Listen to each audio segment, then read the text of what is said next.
Okay, hey, wow, this has been a long time coming. Pandemic has affected us all, including our personal show on the shelf with my good friend Dan Hoppen, all the way from New York. What's up, Dan? Hey Chase, hey everybody, what's up? Well, I'm really excited to say that tomorrow I get shot number two. Shot And number two. I have shot number one, and yeah, I am waiting for shot number two. So that's all good and yeah, and everything. I think in 2 weeks I'll finally be able to like sort of get back to at least a half normal life. Not full Yeah. normal, a half normal, at least.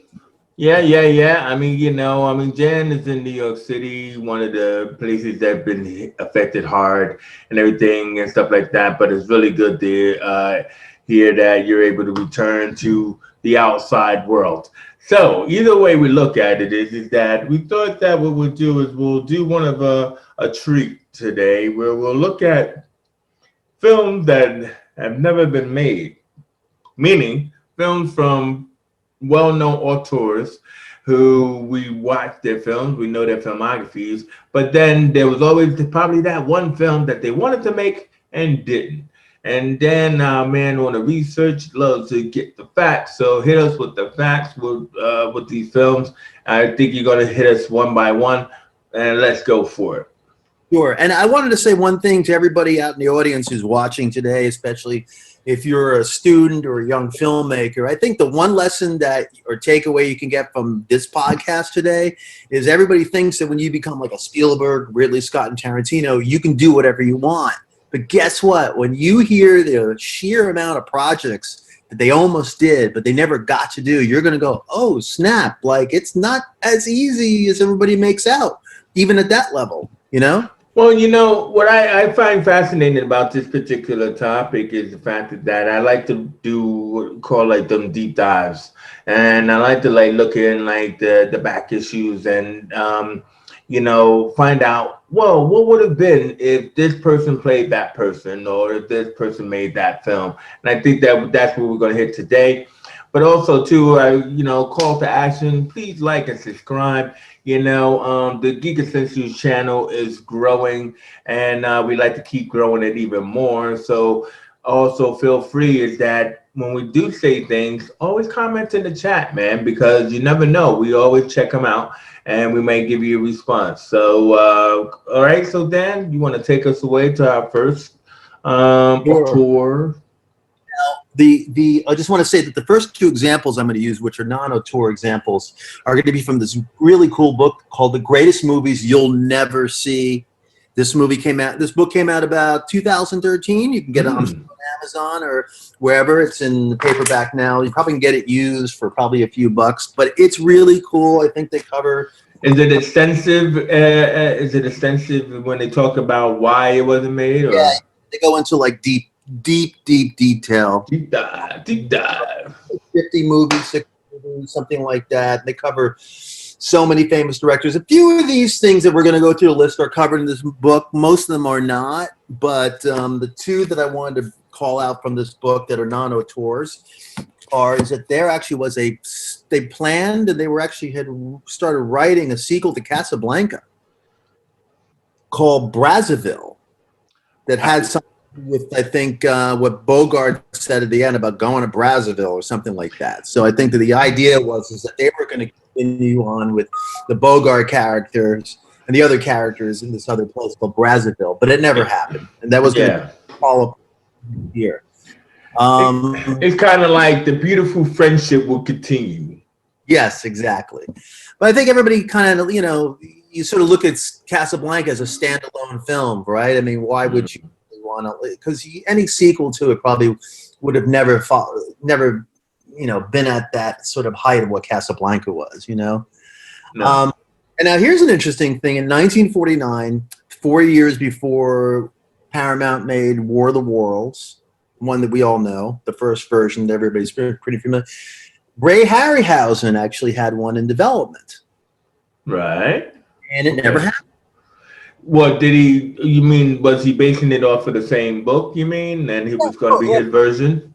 Yeah, it was a totally different version. In fact, a lot of it's in this book, in the details, but like he did, full out drawings and renderings and storyboards, and he was going to direct it, and it never happened. Now, wait a minute. Did you say 1940 something? So the 50s version came out in 1953, the one that Paramount released of War of the Worlds. But Harryhausen was going to do one earlier. 1949, yeah, and No, for whatever reason, only reason why I had asked was because Harryhausen, I mean, his huge claim to fame was one of my favorite films, Jason and the Argonauts. yeah, Sinbad, Seven Voyages of Sinbad. So you're talking about before he was actually famous, which could be another reason why they didn't go with his outline for War of the maybe, Worlds. he probably was just still doing stop motion and maybe hadn't gone up to director yet. Mm-hmm. Yeah. I think might have been one of his first things he would have directed, but for whatever reason, it just didn't happen. Yeah. But because he had such a sort of singular vision, right? Yeah. It's his stop motion that influenced so many people out there. Mm-hmm.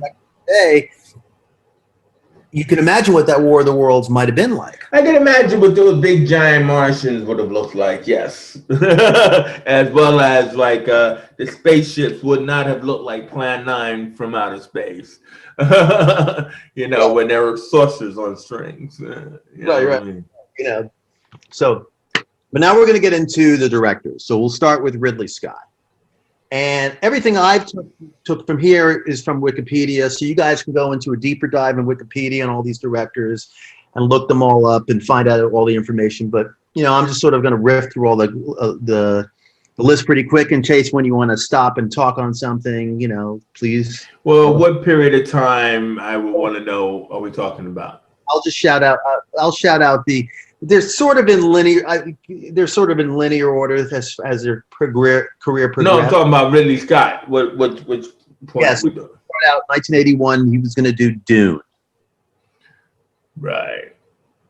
Now, that would have been pretty amazing. I think.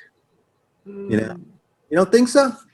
No, I mean, like, the thing about it is, Dune is a pretty expansive concept that they are redoing now, or they have redone it. We're just waiting to see it. Takes place in outdoor spaces, pretty bright desert type of landscapes.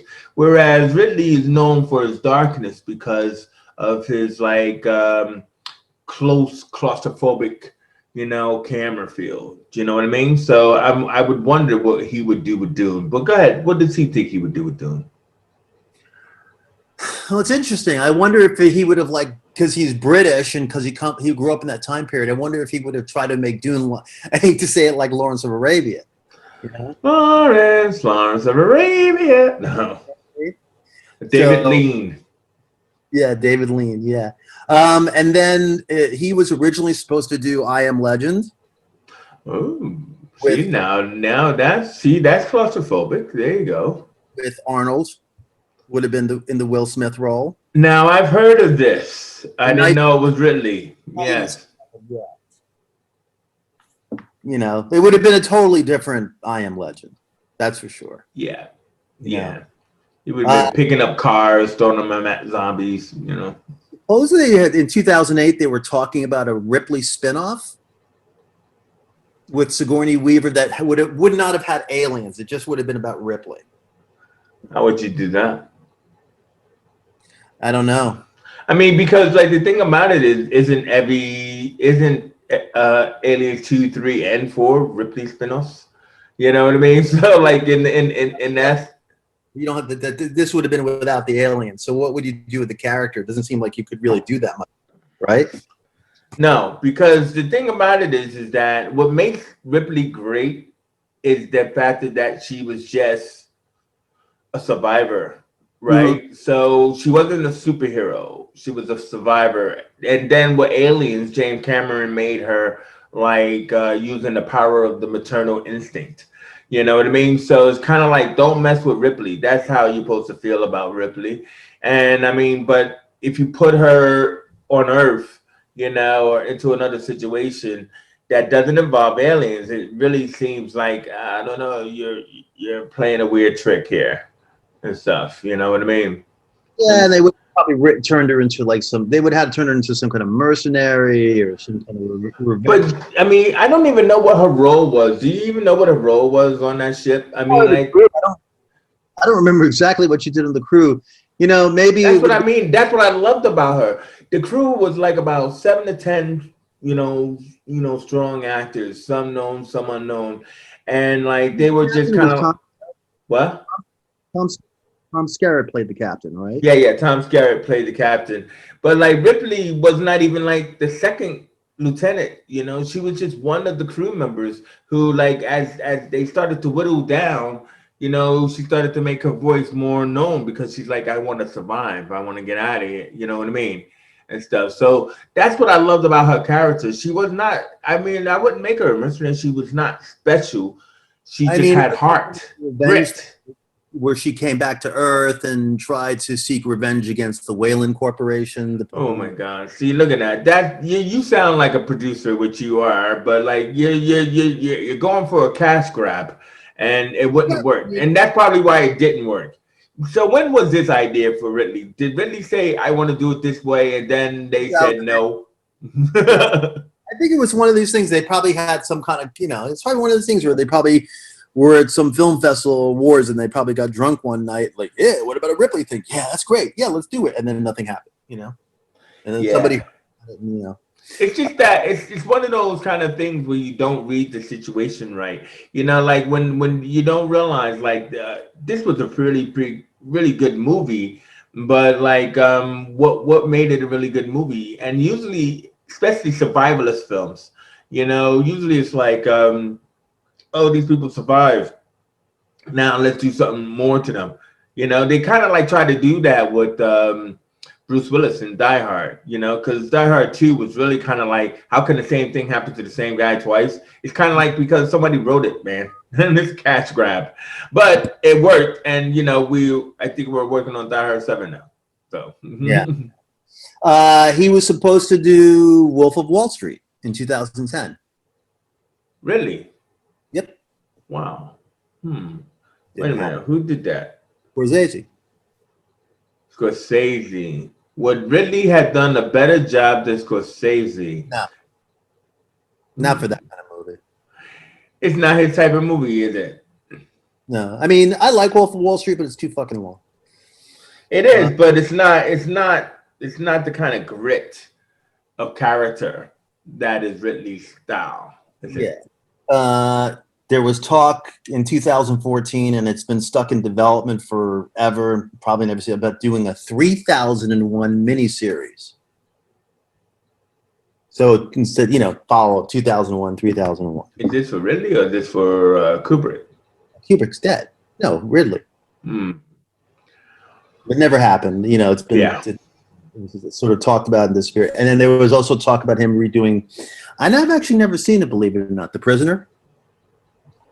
Are we talking about the TV show Yeah. with Patrick McGowan? It's an awesome show. Yeah. And did they want Ridley to do that? That would have been really interesting. I've 2006. actually been to the Prisoner Village. Have you? Yeah, actually, because it's out here in England. Actually, I can't remember the name of it, but I've actually been out there. Been in the little the huts, the spirals, all that, or whatever kind of thing. Yeah, interesting place. So now Tarantino. Now, the first few of these you're going to freak out about, but I bet you probably heard about it over the years. Mhm. Number one, Luke Cage. When? What Early year was that? early 90s. 90, like after Reservoir Dogs or Pulp Fiction. Oh my God! Know who would have been good? Bing Rames. Yeah. Yeah, Bing Rames as Luke Cage. That would have been phenomenal. Why did he do that? That would Who knows? have. That's actually a really good choice. You know what I mean? He could have said the N word all over the place. He could have done his whole righteous anger stuff. You know what I mean? And he could have had like Samuel Jackson as Cottonmouth. You know what I mean? He was a great character in the Netflix series. But yeah, no, that would have worked. He missed a trick on that one. He wanted to do The Man from Uncle. Who did? Tarantino? He's all Tarantino now. In the 90s. I can't understand that. He doesn't have a British flair.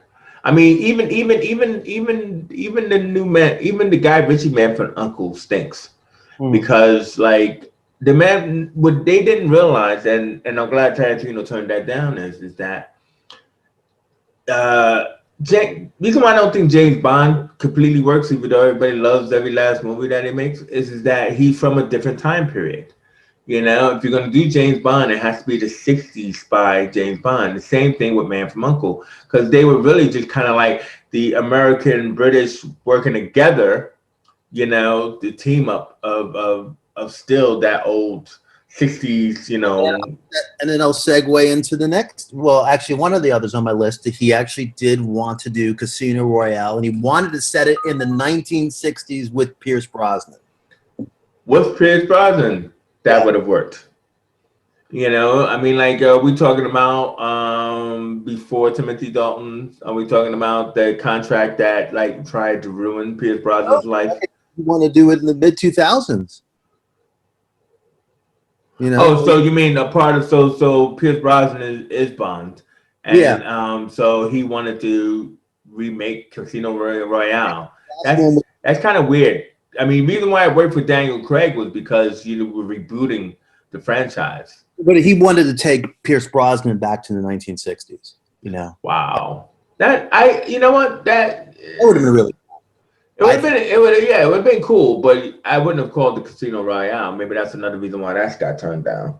You know, you gotta respect. You gotta respect. It was from the book. I mean, you know, there's. No, I know, bro, but it's the beginning. You know, even though a lot of people don't realize that, like, no, that's Inspector Clouseau. Casino Royale is like it's like the first. You know what I mean? Even though we got like Doctor No, which Sean Connery first, but Casino Royale I think is like one of the first appearances of Bond in the Right. I books. think maybe the first book. Yeah. He actually wrote a script. Wow. No, not of that. He wrote a Oh, script. There is a script probably in his drawer that I guess nobody's ever seen, yeah. except for whatever people in the 90s of the Silver Surfer. Is this why like he got to put the Silver Surfer dialogue in Crimson Tide with Tony Scott's movie? Maybe. Well, you know, remember that, right? Yeah, Tony yeah. Scott did Crimson Tide with Denzel Washington, and like I think the studio felt it needed punching up, and they hired Tarantino to do the polish on that script, which is why it has all of these geeky references, such as this whole big diatribe. What that Italian kid, Brancato kid, talking about the Silver Surfer. Him or Danny Nucci was talking about the Silver Surfer. I do believe I've heard that this character is one of Tarantino's favorites and everything. And it would really be weird to see Tarantino. First of all, it's weird to see Tarantino doing a superhero movie, which I don't know why he hadn't done that, you know, especially if he was going to lock himself into 10 films. Well, one of them should be a superhero movie. But then the Silver Surfer, I would know what I would love to see is his take on Galactus. You know, what are you gonna have Galactus do or say? Do you know what I mean? And then you need the Fantastic Four because you can't just have Silver Surfer moping around. Oh, I miss my planet. Not Tarantino. You know. Oh wow, that would be weird. It would be really interesting. You know how you find these things and you look them up and everything. It would really be interesting to find out what the take is. Not just that he wants to do the film, you know, the film that wasn't made, but what would his take have, like his elevator pitch, you know, have been. Because yeah, like I said, he's a fan. Now there was, and I think a lot of people have heard about that. I guess back in the late 90s, wanted to do the Vega brothers. Yes. You know, Yes. and you want to explain to the audience? Well, you know, I mean, it's such a misstep. Michael Madsen and John Travolta, you know, so they were actually supposed to be brothers. So we saw Michael Madsen first in Reservoir Dogs, and then when he did Pulp Fiction, his brother supposedly was in another, in Paris, whatever, and he's come back. So, one of the initial intentions was to do a Bigger Brother script, and I don't know why he decided to kill, Vinny Vega in the middle. It was supposed to be initially no, it was the end of the movie. I think he killed him. Yeah. So they never got their reunion What would have had to have taken place before he Right. left. Yeah. Although, it's interesting nowadays, if you think about it, you could actually bring them both back and then just do what they did in The Irishman. But I don't think it really would work. No. You know, At the time, it would have been interesting to see Travolta and Madsen together, but they're both pretty much out the pasture now, yeah. despite your Irishman de-aging effects, you know, and everything like that, But I guess it's always that good legend that these guys were brothers and they had two different movies in the Tarantino universe. The Tarantino verse. Tarantino verse, yeah. He he actually was toying with the idea of doing Airport 2005. Airport 2005. My God. See, you know what? I listened to that podcast you turned me on to, Yeah. where those guys were talking to Tarantino for freaking 4 hours Yeah. about 70s TV movies. Like half of it, Dude, it is amazing. I listened to the whole thing. It took me a couple of sittings, I will admit. I'll go back. But my point is that his knowledge is so like profound. So anyway, so the airport movies. These were like kind of like the start of our disaster series of films, and me and you already did a whole like episode on disaster movies like Tower Inferno and Earthquake and all that. So Airport was kind of like our first in there. So to come back to it, I think it did it, and I think it ended around 19. Well, it ended with Concorde, didn't it? So Yeah, 79. 79. So to come back and do Airport 2005, that's a genius idea, bro. It's always going to have planes. And then now when you have these planes that have two layers, like two decks, I mean, because I don't know why they don't really explore that too much, like when they do like Air Force One with Harrison Ford or anything like that. But I've always been curious and never been on a plane, never had that kind of money to go up to the flight deck or and everything like that. But no, I just think it would be amazing to do a new airport disaster movie. So you heard it here first. Airport 2005. If Tarantino not going to do it, it's up for grabs. Yeah. He wanted to remake Faster Pussycat Kill Kill. He did that with Grindhouse. To be honest with you, I mean, to be honest with you, I mean that's a lot of fast Pussycat Kill kind of stuff, biker chicks. I'm surprised. You know what? One of his favorite movies when he talked about it on that podcast was oh, come on, it's of course his female prison movie and stuff like that. Oh, damn it. What? Heat. No, yeah, you wish. No, but anyway, I was surprised he wouldn't do that, But yeah, no, I can see those are all in his wheelhouse. Those are I can see those being like kind of like those galleys on his shelf. What should I do? What should I do? But since I promised people, I'm only going to do 10. I can't just randomly just shoot stuff. That's what anybody else would do. You're pulling out the random list of Tarantino there and stuff. Yeah. Here's one that doesn't really make sense to me. He wanted to remake Less Than Zero. Why? Why? That movie is kind of like the bane of my existence, man. I mean, why? Because that movie is a horror movie for anybody of my age, because it's like when did that come out? 87. What? 87. 87. Yeah. So I had what?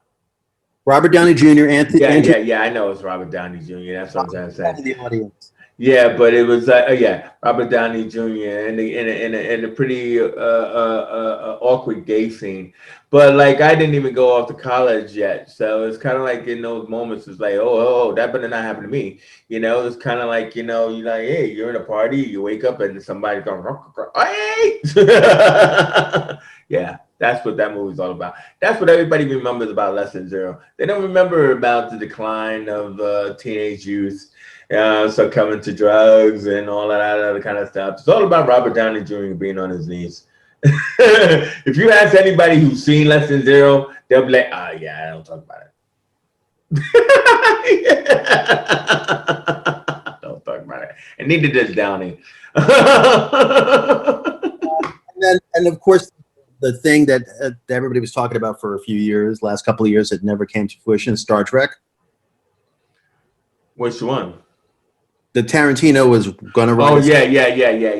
That was actually very close to being done. That was very. I mean, I think JJ was in big support of it, and like JJ Abrams, and like the other.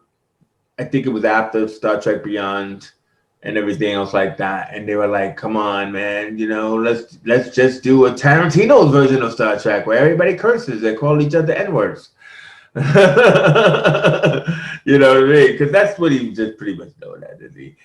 I just think that what we lose in all of this is Tarantino's version of a superhero movie and the Tarantino version of a sci-fi space movie. I would like to see both of those. We'll never see them, but I would really like to see them.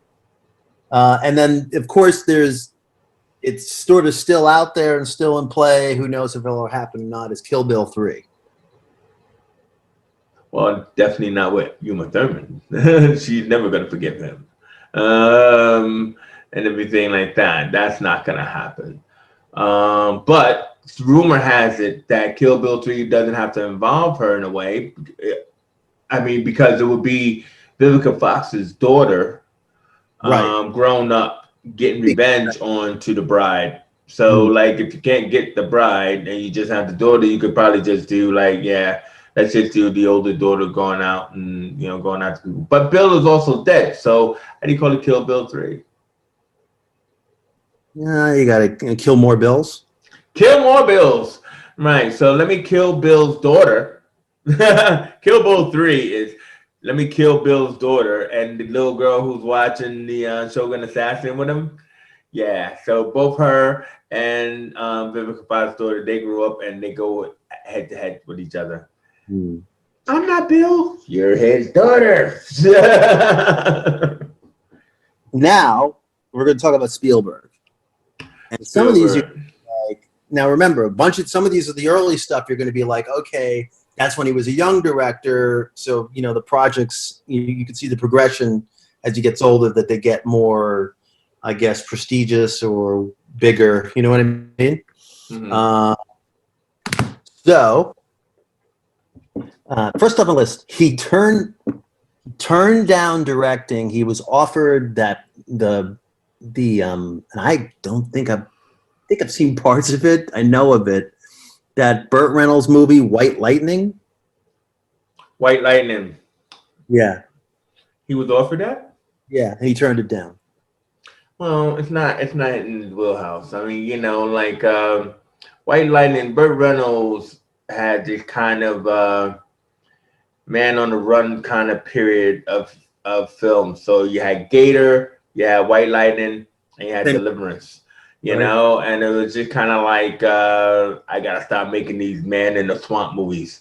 Right. So I think White Lightning was also like a prison escape movie. And none of these things are anything that says Spielberg. Not when he's like trying to carve out a niche for himself that are involving family fare films, single moms, and on like that. You know what I mean? So I can see why that didn't happen. ER, the TV series, Michael Crichton actually wrote it as a feature script in the 1970s, and him and Spielberg were talking about making it then as a movie. I heard this rumor about ER being a movie. And like that's interesting because they still could have made it as a 2 hour TV pilot movie. Do you know what I Right. mean? And everything. So it still could have been a movie that inspired the TV series and stuff like that. So yeah, no, I mean that I mean he could have done that. You know, actually, as I'm trying to think about it, I'm trying to think. Besides Amazing Stories, I'm Right. trying to think about what Spielberg had done in television, I and mean, I mean, it's not really a lot. You know, I don't know. I mean, except for in the beginning, he did a lot of Columbo and stuff. I mean, like that was his testing ground. So yeah, he did do a lot of early television. Yeah, so I shouldn't say he hasn't done a lot of television. Night Gallery with Joan Crawford. Yeah, Yeah, that yeah, was. yeah, yeah, yeah, yeah, yeah. So, sorry, let's strike that what I just said. And then he turned down the Taking of Pelham 123. The movie. Yeah. That's interesting. I love this movie. This movie was gripping. You know A great, what? even though he probably would have done a great job, I think that why ruin a really good movie, right? Or why you don't that doesn't really need to have a retake on it. What do you mean by retake? I mean, like Are you Spielberg. talking? It's like Spielberg didn't need to like it would have not been any. I don't think it would probably would have been any better if Spielberg had made it compared to the director who did. You No, don't are think? we talking about the original? Yeah, the original, not the Yeah. remake. I mean, like, look, man, you got Robert Shaw who did Jaws, so that's probably another reason why Spielberg may have been in consideration as the bad guy. You got Walter Matthau, as the cop, the dog and cop and everything.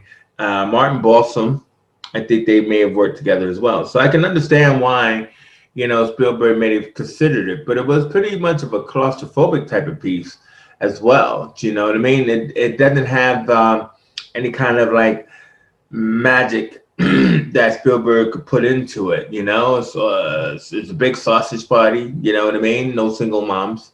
That's Spielberg's wheelhouse, right? But I love the ending though. When the guy sneezes and he's like, anyway.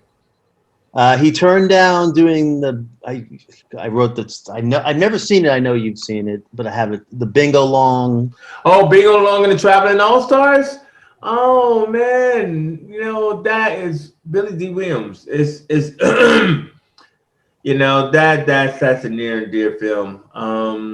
Think he would have done a good job with it. Well, he did a good job with Color Purple Mhm. and Amistad. Nobody's calling Spielberg a racist. He has two black kids as well. I mean, like the thing about it is the fact that Bingo Long and the Traveling All Stars was about a Negro Leagues baseball team when nobody was making that. At that time we had like Bad News Bears and all of this other kind of stuff. So it was a good movie for its time. I would like to have seen Spielberg tackle that. Actually, I mean, it would have been Spielberg in his youth. But he was a wonder kind and everything like that. So like that would have been interesting. I would have liked to have seen that. He was actually turned. He wanted to direct, and he was actually turned down for Spy Who Loved Me and Moonraker. Well, that's stupid. He definitely should have did Moonraker because it's cheesy, and like also too is because when he took over AI for Kubrick, he's clearly a fan. So Moonraker was clearly a piss take on Capricorn One and the moon landing. Who cares what you believe, whether it happened or not happened? But that's what it was about. So Spielberg, I think, could have tackled that nicely. The only thing I hated, and they had it's funny because they had their own version of that Star Wars scene with Princess Leia, hey, yeah, when she got blasted out of the ship, Mm. because they had the scene with Richard Kiel as Jaws in space. Yeah, you know. So no. I think the But special. The Spy Who Loved Me was also very gadgety. So like if you think about the DeLorean, the Back to the Future, and all of that other kind of stuff, The Spy Who Loved Me was a lot about the car. you know, because they had like the underwater car sub thing. So I mean, both films would have been Spielberg could have tackled either one of those two. He turned down Superman. The original. You know, Richard Donner's. Wow, that's a pause moment. I mean, because wow.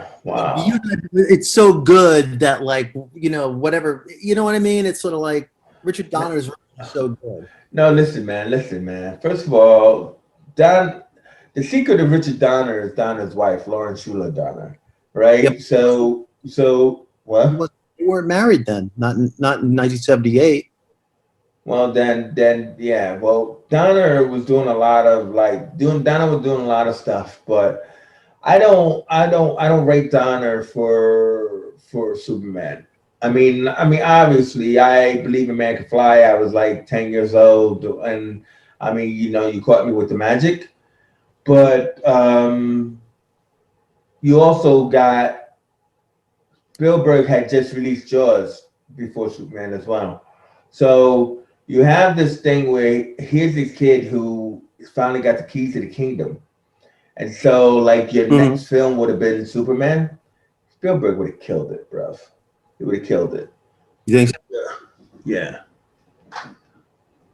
You know what I mean? I think he would have killed it. And I, even though I love that Donna did it, and I mean I got respect for Donna. I just, if you make me look back at the film, I can look back at all the cracks that I just generally usually ignore.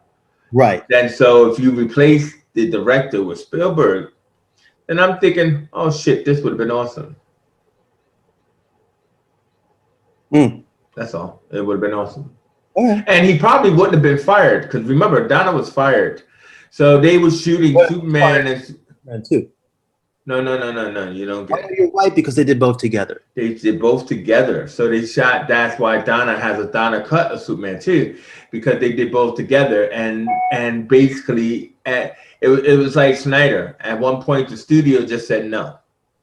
You know what I mean? And like, look, he shot the end of this movie, like fire his ass and everything, and then get somebody in, I think it was the AD, get somebody in to fucking do the rest of this movie the way we want it. It wasn't the AD, but it was the guy who directed Hard Day's Night. Okay. You know. And he also did Three Musketeers. Yeah, Clive Donner. Like, why would you really? So, oh, yeah. Well, he's got the same last name. So Clive Donner. I thought his name was Jerry Lester. No, Jerry Lester was number 3. Oh, so who's Clive Donner? So you say they brought Clive Donner in, and then they replaced Clive Donner with Jerry Lester? No. So it was Richard Donner, and let me just look it up really quickly. Yeah. I don't think they replaced him with somebody that had his own name and stuff like that. Oh, you're right. I'm sorry. You're right. It was Richard Lester. Clive Donner was another director. Yeah, Richard Lester came in, but he was the one who directed Hard Day's Night. Yeah. And stuff like that. So yeah, but so anyway, either way you look at it, is if Spielberg was there, I don't think they would have done that. I think they would have had both movies done. Moving on. Right. Okay. So, and then Spielberg, he did start working on an outline for Close Encounters 2, but it went nowhere. I can understand that was a terribly long ass movie. Let's see. About making mud. About making mud. I don't agree with you. But... Well, the Mud Mountain. Building that Mud Mountain. Devil's Mountain, whatever they called it. So, around 1979 or 80, he was working on a film version of Black Hawk. I think I heard that. Black Hawk actually was one of my favorite teams because, like, at that time, you know, Black Hawk was a character. No, Black Hawk is about a fighter squadron, and the leader of the fighter squadron name is Black Hawk. So the Black Hawks was the team. So they were like biplane fighter pilots. Right. So on television, like around that time, we had Baba Black Sheep. Sure. with Robert Conrad. So, I can imagine that somebody would want to do the movie version. And so, hey, let's do Black Hawks and everything. But they were kind of like one of the original Rainbow Coalition teams. So, like when you had like Sergeant Rock or Fury and the Howling Commandos, they decided in the 70s that, okay, we got to have representation. So we'll start creating these rainbow teams because it was going on in Vietnam anyway and stuff. But so Black Hawk, they had the French guy, the Polish guy, the Irish guy, that kind of thing. So it was that. It was a Rainbow Coalition fighter pod team. And Black Hawk was going to be played by Dan Aykroyd. That would not have worked. No. Because he would have played it as I am the son of Black Hawk, and now it would not have worked. Dan Aykroyd is a strange fellow, and he's not a leading man whatsoever. No. He's tried many a times. There was talk of him directing Three Amigos. Spielberg? Yeah. Well, with the characters that did it, like Martin and Short and Chase? Yeah. Maybe. There was talk, he tried for a while back when the book came out years and years ago to do The Talisman. When the Talisman Stephen King book came out, he tried years and years ago to do it. Strange that you said it's a Stephen King book because the title does not just come up instantly into my brain, but probably okay. He tried to do he sort of thought about maybe tackling E.T. 2, but it didn't go anywhere. E.T. 2, come back. Stay home. Stay home. At one point or other, he was attached to direct Rain Man. With those actors, Dustin Hoffman and Tom Cruise. And another time he was toying with the idea of directing Big because his sister wrote the script. That would have been good. That would have been good. I mean, especially with Tom Hanks, I could see that magic would have been very successful, I think. I agree. For years he tried to do a Howard Hughes biopic. Yeah, Melvin and Howard. Yeah, a lot of people have done versions of Howard Hughes or want to do Howard. Yeah, no, I know. I mean, like at that time, it would have been Melvin and Howard, and then later on, it got with the Aviator and stuff like that. Or Scorsese did Cape Fear. What? Before remember when Scorsese remade Cape Fear? Yes. Spielberg was going to do Cape Fear. Spielberg was? Yeah, and that in the Max Cady role, the Max Cady, Robert De Niro. That was going to be Bill Murray, and Harrison Ford was going to play Nick Nolte's part. Oh my God! See, this is the shit we should be talking about because I like it how that is wrong on all and every last case. I mean, you know what I mean? Horrible casting, horrible choices across the board. board. Not only that, but you have the whole Juliette Lewis scene. Mm-hmm. You know what I mean? And which is creepy enough as it is, but I can't imagine it in the hands of Spielberg because you're starting to make me think of Woody Allen. You know what I mean? And stuff like that. Are we going to talk about that? Okay. Hold on. There were talks about him. I'm just going to go through some other films quick that he was going to tackle that never happened. Meet the Parents, The Truman Show, Harry Potter, Interstellar. He was for a number of years. He was trying to get a MLK biopic off the ground, but then what's her name did King, so that probably was the end of that. He actually was supposed to originally direct the trial of the Chicago 7. Yeah, Aaron Sorkin wrote that script for Spielberg. Really? Why did he turn it down? He was. I remember it was actually all scheduled. It was all they had announced it, and they were going to go shoot it, and then for whatever reason, he changed his mind. Changed his mind? Yeah, well, you're Did Spielberg. you see The it? movie? Yeah. Yeah, I saw it. It's a powerful film because it's one of those things like, how could this possibly happen? And then it's kind of like it's a testament to the white privilege, Mhm. right? And like and maybe it's that thing of like, I don't know, this is kind of greasy because it's so white privilege where even though people could pretend that this is shameful, they did nothing about it. There was never any reactionary scenes to what was going on for Bobby Seale in that movie. And like, even though you had like the other actors like looking upon it and looking upon it like with disgust or dismay, they all allowed it to happen. Mm. They never talked about it happening either. So they never even like, let's just fake the funk and let's just take white privilege to white guilt and say, damn, isn't that fucked up what's happening to that black guy? Or it's just like, how come what's happening to that black guy is interrupting my trial? Do you know what I mean? Well, So I because mean it. how much of it is dramatized as opposed to what happened in court, really happened in court, right? Well, no, yeah, but that means that what really happened is nobody ever said anything. That's what Mhm. I'm trying to say. Is they would dramatize it if somebody did, and to keep it real, nobody did.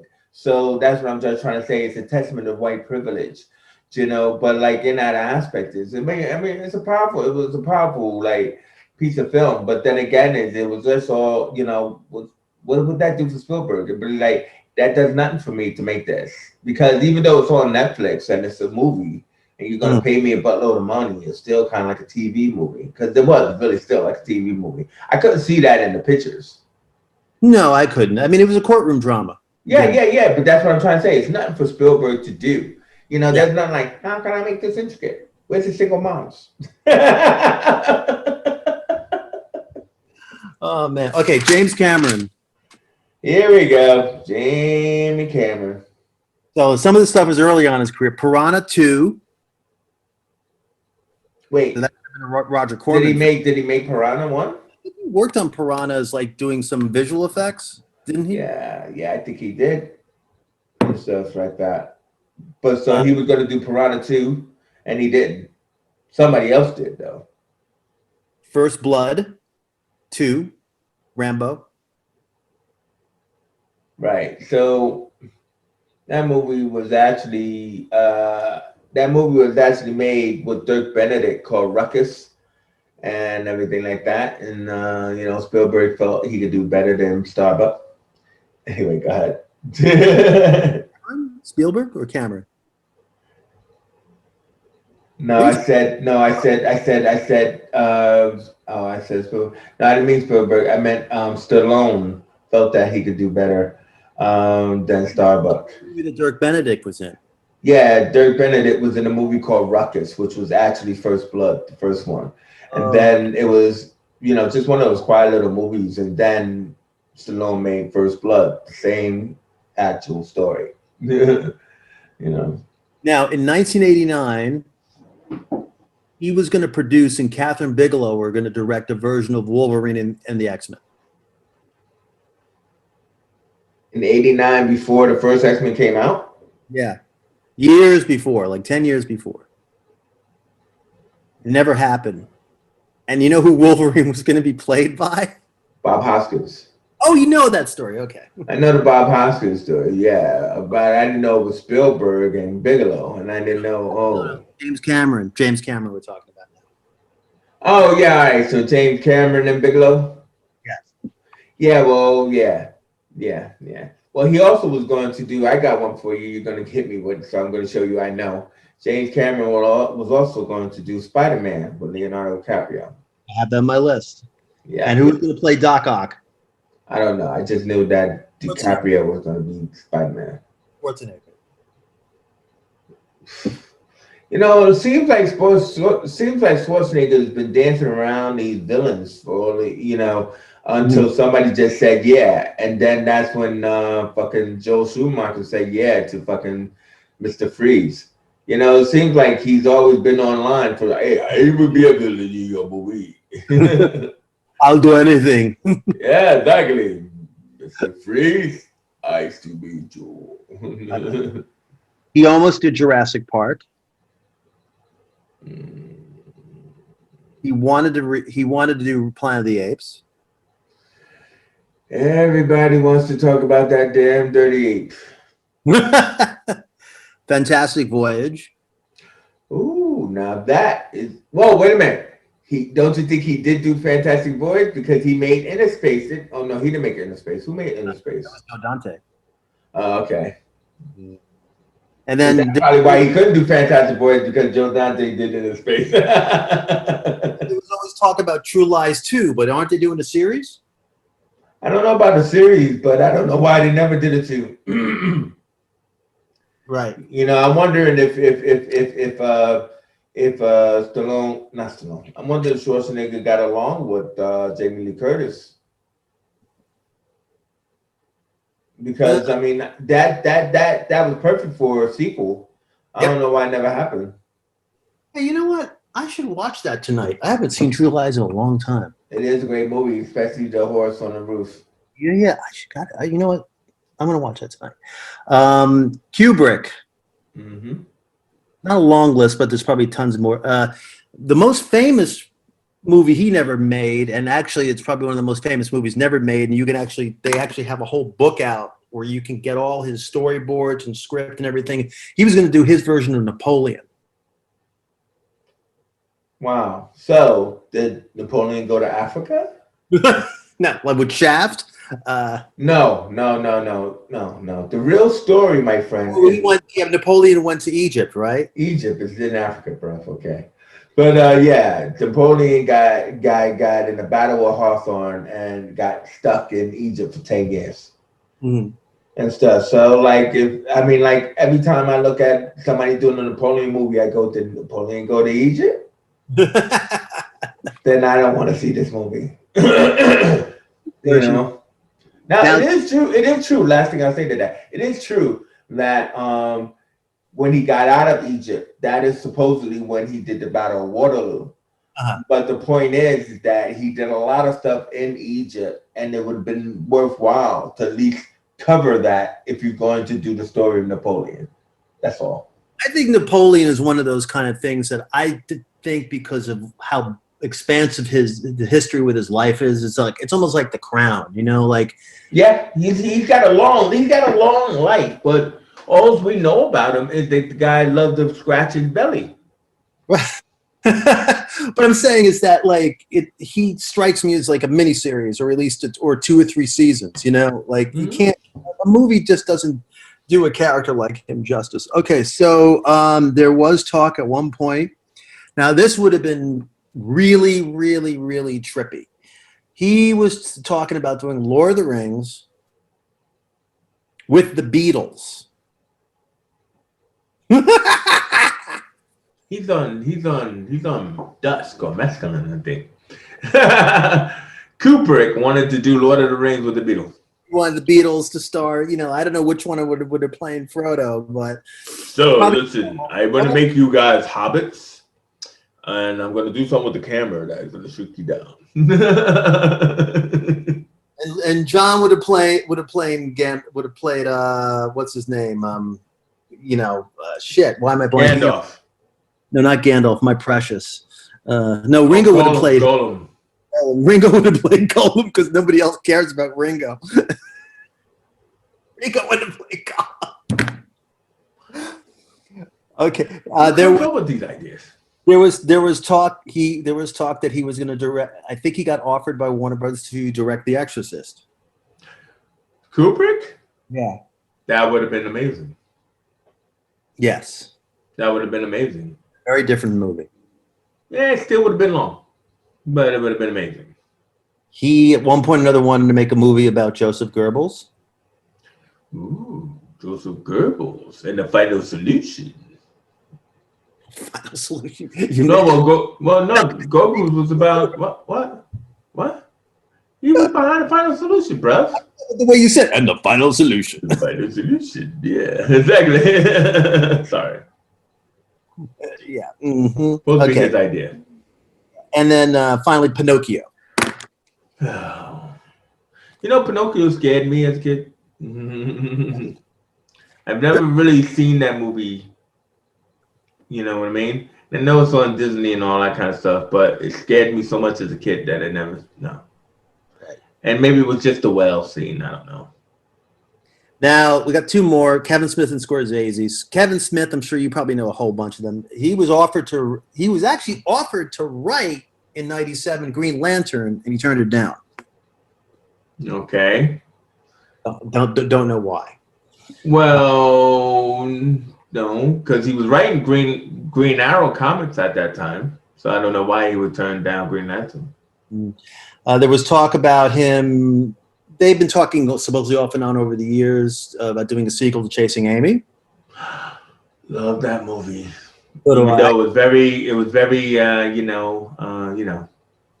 too full. Anyway, scary. Yeah, we can't even say it.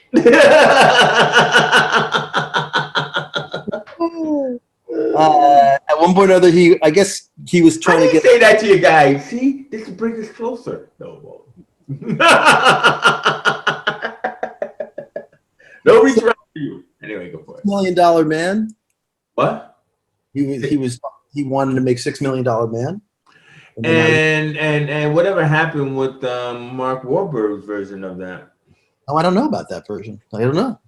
You didn't know that? Wahlberg was up for that for years. Of course, it was going to be the $6 billion man, but yeah, he was supposed to be doing Steve Austin, man. Oh, okay. Of course, the most famous one. Well, I'll get to the most famous one at the end, but their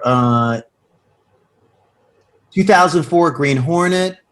Never before they made Green Hornet. Seth Rogen probably said, "I'll do it." I think even Kevin Smith probably even said that. Plastic Man animated film. Terrible idea. Thank you, Kevin, for not doing that. Recently, they were talking about Howard the Duck TV series. Yeah, so that came very close. But there is a cartoon that was supposed to have been made last year, a part of the Offenders series. So we are getting a Howard Duck. We should be getting a Howard Duck TV series probably this year, next year. And of course, the most famous is Superman Lives. Yeah. It wasn't Superman. It wasn't when Kevin Smith had it. It wasn't called Superman Lives. It was called Superman Flyby. And rumor has it now that J.J. Abrams has got the reins of Superman again, that he was going to actually try to bring back that concept of Superman Flyby. And then he's got it into his head that I'm going to be Damon Lindelof to the black train, and I'm going to hire Ta-Nehisi Coates, and maybe Superman should be black. I disagree. But, yeah, Kevin Smith had wrote Flyby.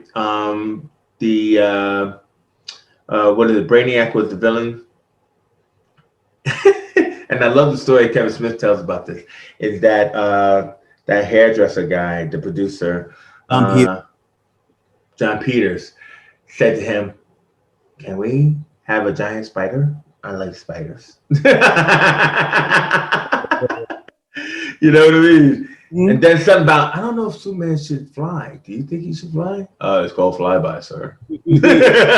Watch that. Oh my God. His whole breakdown of that conversation is on YouTube, and it's funny as hell. Like how stupid some of these people are. I think they were smoking dope. And it was supposed to be directed by Tim Burton. Yeah, it was supposed to be again why it was going to be all like crazy gooey, and Nicolas Cage was in the costume, and so I think John Schnepp, it was called Superman Lives because I think that was the name of his documentary. I don't think that was the movie was Flyby, I believe. Finally, Scorsese. Now, this first one I haven't heard of, but you might have heard of this because it obviously happened the last few years. That I guess when they were developing Joker, that he was going to direct it possibly, and Leo was going to play the Joker. Yeah, he was up to do that, and then he just said, "You know what? fuck these movies. That's where you got the whole rumor about Yeah, Scorsese he came saying, out of the comic book movies. And, yeah. But uh, but because he was already in the development process, he still stayed on as a director. I mean, no, as a producer right. when they brought in Todd Phillips. So he still made money off of the new Joker movie. And he said, "Fuck this." Tell you that for years he's tried to actually do a Dean Martin biopic Really, Dean Martin. and a Sinatra Interesting. biopic separately. Well, why do them separately?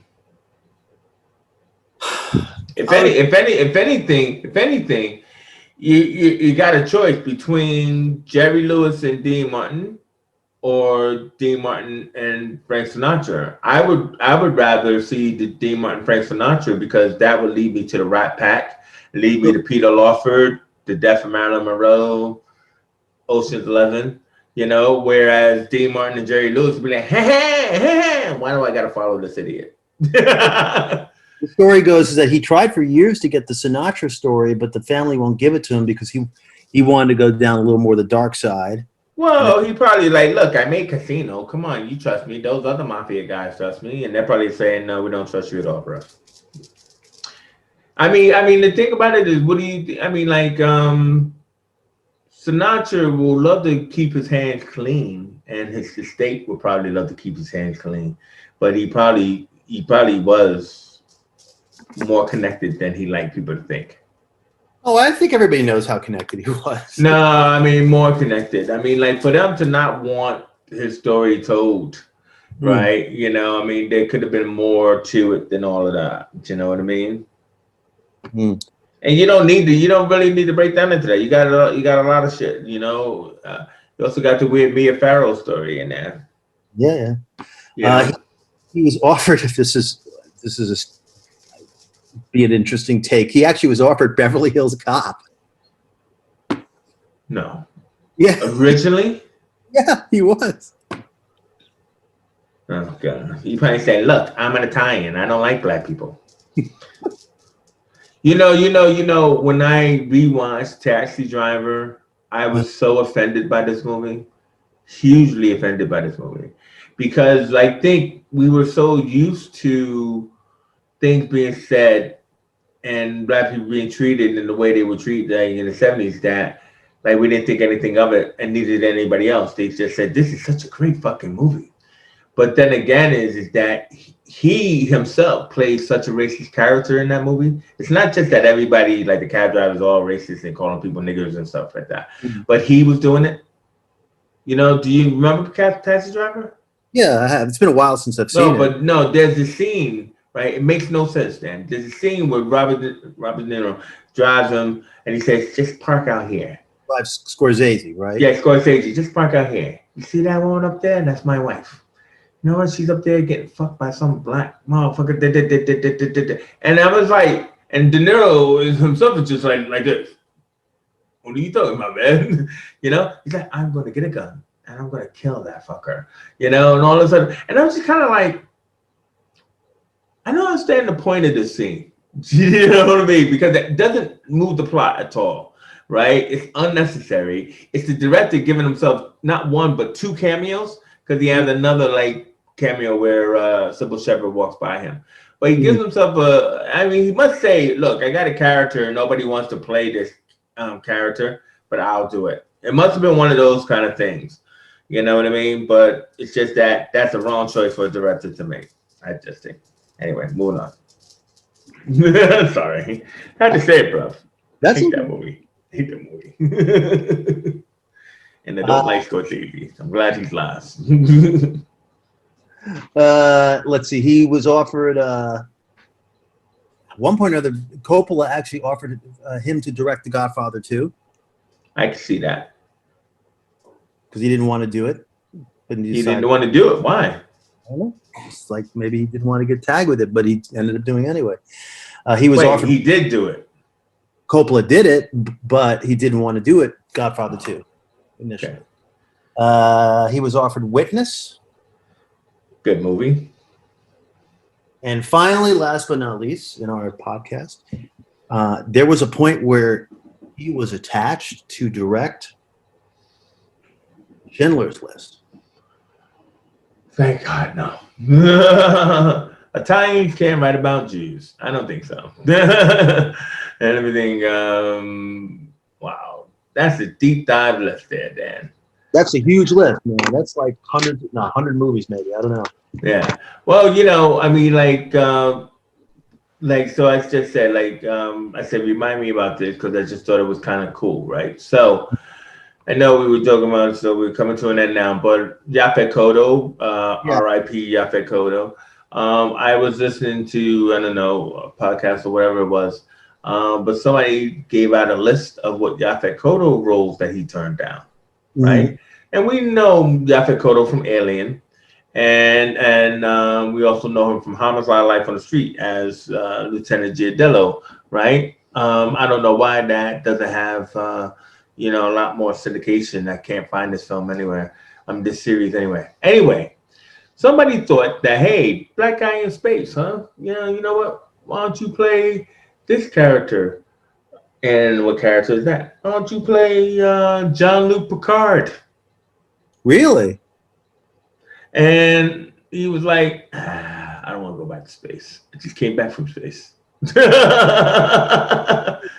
know what I mean? Jean-Luc Picard. What the frick, man? Could you imagine? Could you see that? And then so somebody was saying, yeah, well, also, do you know, so when it was casting the Star Trek Next Generation, Geordie LaForge. So you know who they looked at for that? Two different people from two different spectrums. One was Reggie freaking Jackson. Reggie, oh God. Oakland A's Reggie Jackson. But the other one that would have probably been cool, but it would have been messed up, is Wesley freaking Snipes. I can't see Wesley Snipes in that role. No, you can't. You can't, bruh. And stuff like that. Wait a minute. So there was one more for Yaphet, but it wasn't Deep Space Nine because that would be like, I think it could have been Deep Space Nine as Ben Sisko and stuff. Hey, would you go back to space if we gave you your own space station? But I just thought this was like really weird casting choices, bruh. So when you say, yeah, you were talking about things that never happened, I was just like, oh, these are really weird casting choices, man. There's been a lot of weird, like when you look at the casting choice histories, it's, there's a lot of famous stories, but then there's, stuff you just don't never hear about. Like, well, but also you're thankful that you never hear about it. And it makes you really respect. I wouldn't say the casting process because the casting people probably put all these people in front of these producers, but it makes you respect the producers and the debate. Like when you only have like one producer for a project, so like all these young filmmakers out here barely having a producer trying to make ends meet, it's like when you see these casting choices that could have gone horribly wrong, it makes you just say to yourself, thank God for the process. Because it's kind of like when somebody says, yeah, no, I want that girl to be a freaking redhead. You're like, no, man, this is a wicked redhead, sir. We'll put this girl with a red wig on, but it's not going to work, sir. You know what I mean? But, so yeah, when I see those casters, maybe look at that and we'll come back to that one. It's like roles that people didn't take. That would be really interesting, possibly. Yeah, we could do that. I mean, I think that's the other thing that like young filmmakers have to also understand. Is just like I think that in their head they just think that like all these actors are sort of standing by, waiting, and like, oh, they're just going to all be in. You know what I mean? But they don't realize like, oh, sometimes they actually are working and they're not available. Oh yeah, but no, it's not that. It's just the fact that like there's something to, I wouldn't say there's something to the casting process, but there's something to the role, right? Like, so when we're talking about, oh, he could have played that, or yeah, she could have played that, or they wanted this person or they wanted that person. And then, you look at that person's filmography in your head and you go, that person wouldn't have worked. Thank God they didn't go there, or like, oh, I can see that person. You know what I mean? Rarely do you say, I can see that person. If the person wasn't selected, there's a reason. And that reason was really like somebody stopped drinking the Kool-Aid and realized, no, that person's not gonna work. I know that that person is, the $1 million baby right now, but no, you know what I mean. So, but either way, this was a lot of fun there, Dan. I mean, Yeah. Well, I'm always something maybe we could talk about in a future episode too is about like these like actors or actresses that you saw like that were like, oh, they were like in 2 or 3 big TV shows or movies in the 60s, 70s, and 80s, and then they went poof, and they disappeared, right? Yeah, well, there's a lot of reasons for that one though, dog. I mean, a lot of dark turns on that one, Yeah. But I mean, maybe as a closeout, have you heard about the Powerpuff Girls? I mean, I know I've heard of it. Are they doing it? Okay, no, have you heard that they're making a live action TV series for CW? No, no. Why? And so you want to know who they've chosen? Go ahead. So one is the black girl, so you don't know her, right? But the other is Dove Cameron from the Disney Channel, Mm-hmm. right? She was uh Living Maddie, and I think she was on Agents of Shield and all that other kind of stuff. So Dove Cameron, and speaking of Agents of Shield, Chloe Bennett. So we were wondering what is going to happen to Chloe Bennett since Marvel don't seem to want her as Quake in the Marvel universe. She's accepted the role of Buttercup or Blossom or whichever one of the Powerpuff Girls. Please look it up and vomit. After the Powerpuff Girls, will be like, bye. Right. Dude, You never know. It could be a the big. live action Powerpuff Girls on CW is the death knell of CW. We're the Powerpuff. You know what I mean? Powerpuff Girls, Dan. I know. Live action. There's Yeah. girls with superpowers. But every like 4 to 8-year-old girl. Blossom, Buttercup, Peanut, whatever. You know what I mean? Oh man. Yeah, I hear what you're Please, saying. when you get off this, just type it up for curiosity, and you'll see pictures of them. So anyway, I had to leave it on that one. That's okay. So, so we're putting these films that never been made back up on the shelf and everything. It's been a pleasure talking to my good friend Dan Halperin.